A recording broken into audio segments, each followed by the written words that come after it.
वरिष्ठ बीजेडी नेता प्रफुल्ल मल्लिक विस्फोरक बयान से निज बयान रे कहिसेंति जे बिजु जनता दल जो आदर्श रे गठन होइथिला सेथिरु दूरेई गलानी।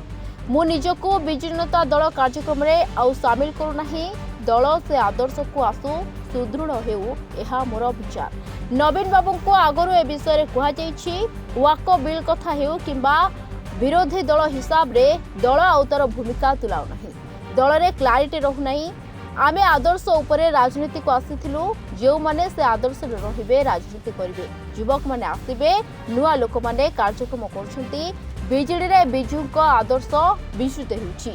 मु मंत्री होइछि, विधायक होइछि। आमे चाहुछु दल भलो हेउ एवं सुदृढ़ हेउ बोली कहिसंती बीजेडी रो वरिष्ठ नेता प्रफुल्ल मल्लिक। देखुथिबे बिजु जनता दल जो वरिष्ठ नेता माने असंतोष प्रकाश करुचंती दलर नीति आदर्श एवं परिचालन को लेकिन अपरोक्ष आगुड़ी उठाउछन। आपन को मतामत कोन रहबे ऊपर? मोर गोटे विचार होची बिजु जनता दल जो आदर्श रे गठन होइतला एतरु क्रमक्रमे सेतरु दूरे जाउची। तेणु मु बर्तमान बिजु जनता दल कार्यक्रम सहित विशेष भाव रे कार्यक्रम सहित शामिल निजुको करू नाही। आगु को सर कोन रहबो आपन दल काहे कि आदर्श को दूरे जाउची बोली आपन अनुभव हो? दल से आदर्श को आसु दल सुदृढ़ हो या मन भीतर विचार। सर नवीन बाबू को आपन ए विषय भेटिकी अवगत करा पे चेष्टा करछन ना करिन? कोआई आगु कोआई कोआई सब। सर आपन काहे कि लागुची दल नीति आदर्श रो बिजु बाबू को दूरे जाउची बोली?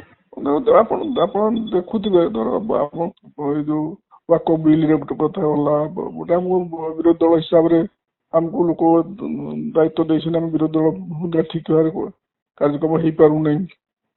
विभिन्न कथा आलोचना होची कथा होची तेणु सेट क्लारिटी रहउनी।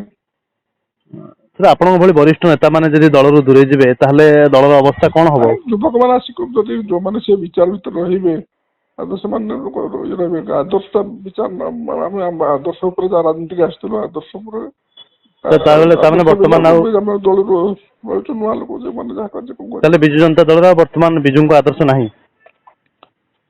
मु भाबु आदर्श को विच्युत होछ। सर आपन आगामी राजनीतिक भविष्य कौन सब रहिबो? शुण आम तो राजनीति मंत्री बिजु जनता दल आमको सहयोग करथिला। आमे आमे चाहूँ बिजु जनता दल सुदृढ़ हो राज्य गोटे स्टेट पार्टी सुदृढ़ हो। आम एक चाहूँ बिजु जनता दल भल रहू से विचार कि भल नीति आदर्श रही बिजु जनता दल कार्यक्रम करू यहाँ चाहूँ। Thank you sir. Bhubaneswar Haraprasad विषय रिपोर्ट रिपोर्टर्स टुडे।